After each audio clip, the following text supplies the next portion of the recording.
La Ley LOMLOE es la novena ley educativa que se aprueba en España desde 1970. Supone una modificación de la LOE aprobada por José Luis Rodríguez Zapatero en el año 2006. Desde que en el año 2020 se publicó el borrador, surgieron voces discordantes por los asuntos que irrumpían con ello. La eliminación del castellano como lengua vehicular de la enseñanza, la obligatoriedad de los centros ordinarios de implementar los medios necesarios para escolarizar a los alumnos de educación especial en un plazo de 10 años, la obligatoriedad de la asignatura Educación en Valores Cívicos y Éticos para todos los alumnos con perspectiva de género, feminismo y ambientalismo, o la no computabilidad de la nota de religión, así como la inexistencia de otra asignatura espejo para los alumnos en su lugar. En esta ocasión nos centraremos en los 4 puntos con más carga ideológica que aparecen en la Ley LOMLOE. Hay que tener en cuenta que los objetivos y contenidos educativos son los planteados por la Unión Europea y la UNESCO, de lo que hablaremos más adelante. Primer punto. La ley incluye el enfoque de derechos de la infancia entre los principios rectores del sistema según lo establecido en la Convención de los Derechos del Niño de Naciones Unidas en 1989, reconociendo el interés del menor, su derecho a la educación y la obligación que tiene el Estado de asegurar el cumplimiento efectivo de sus derechos. El tema de los derechos pasa bastante desapercibido para la población en general. Es por ello por lo que habría que traducir algunos de ellos para que se conozca y entienda mejor su contenido real. Entre los derechos que aparecen en la Convención de los Derechos de los Niños aprobada en 1989 figuran algunos como el 9º, que dice: es un derecho del niño vivir con su padre y su madre, excepto en los casos en que la separación sea necesaria por el bien superior del niño. Esto viene a ser que pueden quitar la custodia de los hijos a los padres si lo ven conveniente por el derecho del niño a su bien superior.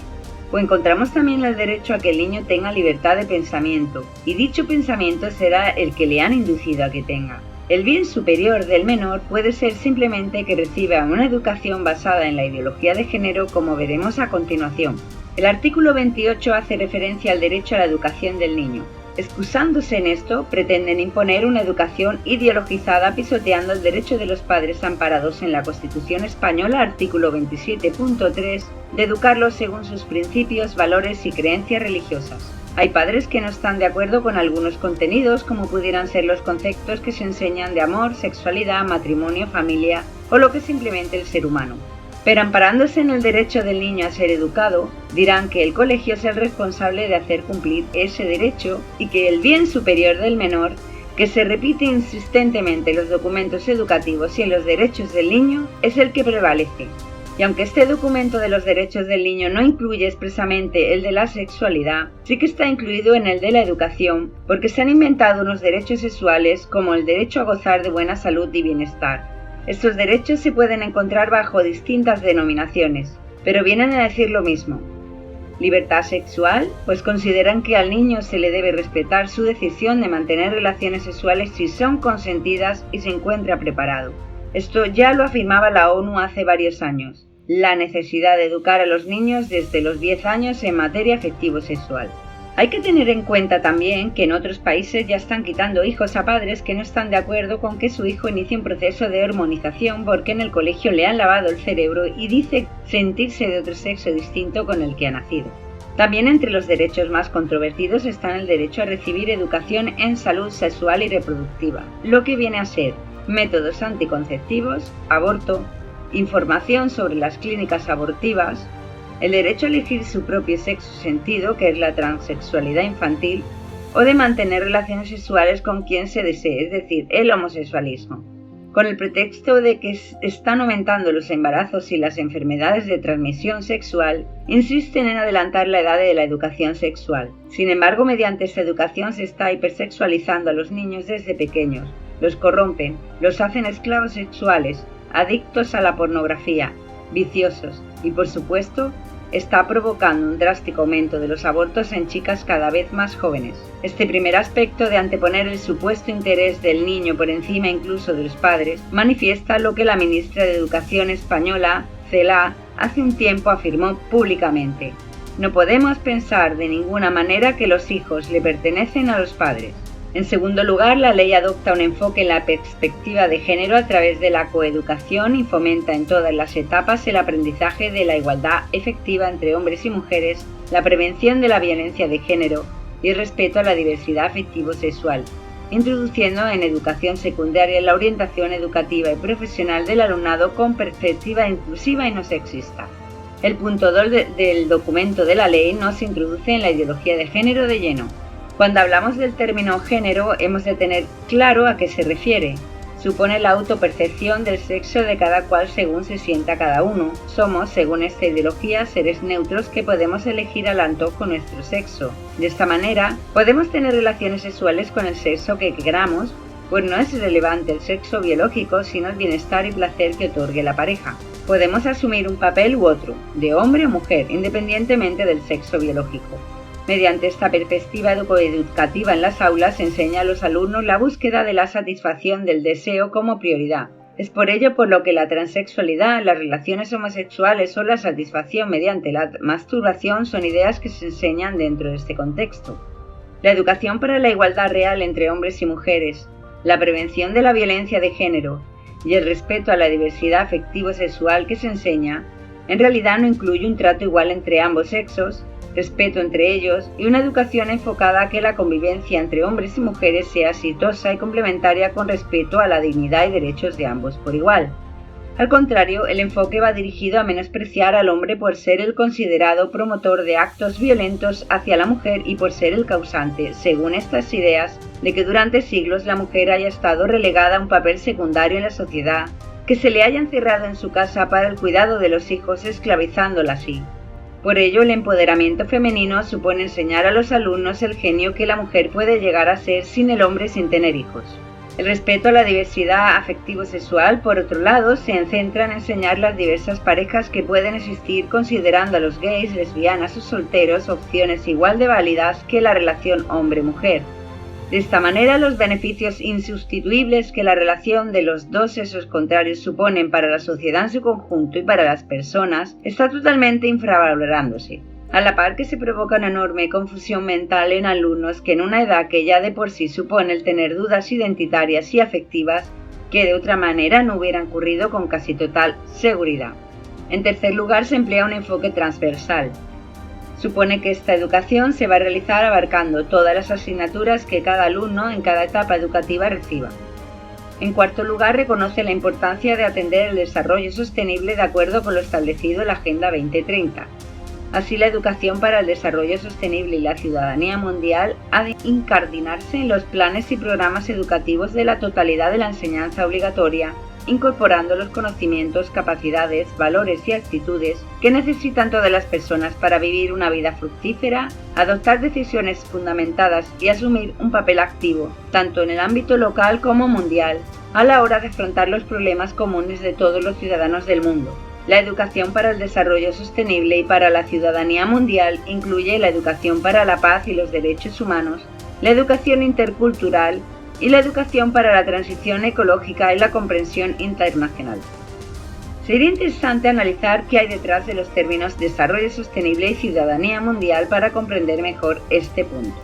El desarrollo sostenible comenzó a ser conocido a partir del documento conocido como el Informe Brundtland de 1987, fruto de la Comisión Mundial de Medio Ambiente y Desarrollo de Naciones Unidas creada durante la Asamblea de las Naciones Unidas en 1983.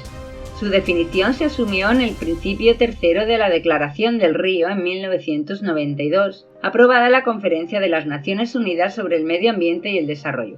Para entender qué hay en el fondo, habría que comprender qué se trató en dicha conferencia, conocida también como la Cumbre de la Tierra, en la que se tocaron temas sobre la pobreza, el hambre, la desforestación, la biodiversidad y el cambio climático.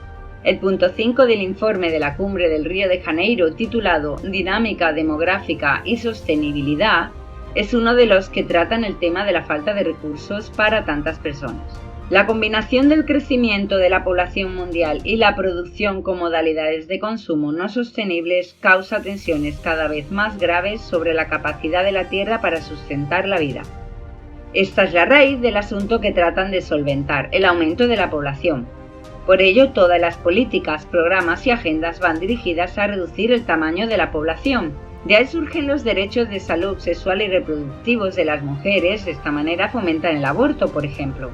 En el citado informe Brundtland, también conocido como Nuestro Futuro Común, se elaboró el Programa Global para el Cambio, un documento con más de 400 páginas que nos expone el problema principal que preocupaba a los participantes: la insostenibilidad de los recursos que generan las riquezas económicas. Esto llevó a hacer visible la idea de que esta crisis ambiental, es decir, que principalmente los recursos naturales sean limitados y haya que repartirlos entre tantas personas, es provocada por los países del sur, que tienen muchos hijos, y el consumo extremo de los países del norte. De esta manera, para asegurar un bienestar para el futuro, las decisiones deben girar en torno al control de la natalidad.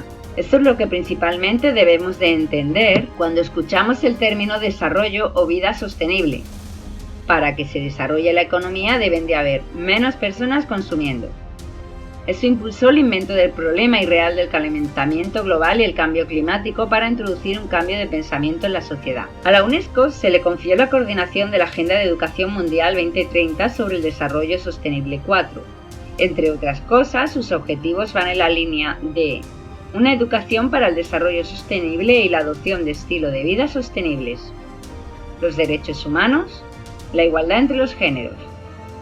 En relación a los derechos que les van a enseñar, creo que ya ha quedado claro anteriormente por qué tienen tanto interés en que los menores conozcan sus derechos al aborto, a la autopercepción sexual, al bienestar y placer, a la libertad de pensamiento, etc. Si nos dirigimos al último documento del 2018 de la UNESCO llamado Orientaciones Técnicas Internacionales sobre Educación en Sexualidad, podemos apreciar su contenido con una gran carga ideológica en temas sexuales mediante la introducción del género, la homosexualidad, la hipersexualización desde tempranas edades y el feminismo. Estas orientaciones son las que sirven de base para la realización de los programas educativos que llegan a los distintos centros educativos de los países adheridos a la ONU. Con Ciudadanía Mundial se pretende crear un mundo donde no haya barreras nacionales, donde los países pierdan sus tradiciones, sus costumbres, religiones e identidades, en favor de una mezcolanza social y cultural. Esto favorecería que una sociedad desarraigada pueda ser dirigida por uno o unos pocos gobiernos mundiales, siendo los dirigentes de cada país meros intermediarios sin capacidad de decisión propia. La interculturalidad es otra estrategia no casual. De esta manera, la ciudadanía global tendría las mismas ideas, valores y principios que son los que mediante esta educación se van a implantar a nivel mundial. Todo esto viene promovido desde la ONU, donde desde hace años se organizan las conferencias de población o de las mujeres. Fue la Conferencia Internacional sobre la Población y el Desarrollo de 1994 cuando se consensuó entre los asistentes promover todas las leyes de forma internacional, entre ellas las dirigidas hacia la educación. Continuando con la ley LOMLOE, podemos apreciar cómo tanto en primaria como en la ESO van a cursar obligatoriamente todos los alumnos la asignatura Educación en Valores Cívicos y Éticos, es decir, una nueva asignatura como la que fue Educación para la Ciudadanía, que ya tuvo hace 10 años sus enormes controversias. En ella hallamos todo un abanico ideológico en el que les harán repetir hasta la saciedad sus derechos, la educación para el desarrollo sostenible, que incluye el ecologismo y el ataque al ser humano, y la percepción de que forman parte de una ciudadanía global para convertirlos en ciudadanos obedientes a unas élites globales. También se les inculcarán las ideas de la igualdad de hombres y mujeres, que es el género y las ideas del feminismo, así como el valor al respeto a la diversidad, lo que viene siendo veneración y defensa de los colectivos LGTBI, fomentando el espíritu crítico y la cultura de paz y no violencia, teniendo en cuenta que habrá paz tan solo si se está de acuerdo con estas enseñanzas, estas ideologías, y no se discuten. En caso contrario, serás un violento intolerante. Esta asignatura, Educación en Valores Cívicos y Éticos, será cursada por todos los alumnos sin excepción, incluidos los alumnos que se hayan matriculado en religión. Como estamos viendo, la mejora que supuestamente trae esta nueva ley a los resultados de los alumnos y hacia una educación de más calidad se palpan ya en la sociedad. Adolescentes cada vez más jóvenes con relaciones sexuales completas con una media de los 12-13 años en edad de inicio, o chicas embarazadas cada vez más jóvenes y abuso de pornografía. Las enfermedades de transmisión sexual se están multiplicando entre los adolescentes también. Más transexualidad infantil. destrucción masiva de la familia, cada vez menos hijos, relaciones pasajeras sin compromisos estables, hijos desorientados, con problemas comportamentales, con aumento de depresiones y un gran incremento de actos violentos en la sociedad. Y no podemos olvidar, para terminar este repaso a la LOMLOE, cómo se menosprecia y se ataca a la religión. Se discrimina a los padres que la eligen para sus hijos y que tienen el derecho de que se imparta con un mínimo de dignidad. Sin embargo, van por otra línea, que ya sabemos cuál es: hacerla desaparecer en la escuela pública, porque el tener una fe y unos valores religiosos es incompatible con aceptar estas mentiras y manipulaciones del género. Así, dejando la asignatura sin alternativa y poniendo otra de valores obligatoria para todos los alumnos, incluidos los de religión, ¿qué pensáis que quieren lograr? Pues eso, echarnos a la calle a los creyentes y adoctrinar las mentes vulnerables de nuestros hijos. ¿Lo vamos a permitir o vamos a levantarnos en contra de esta intrusión perversa en la vida de nuestros hijos?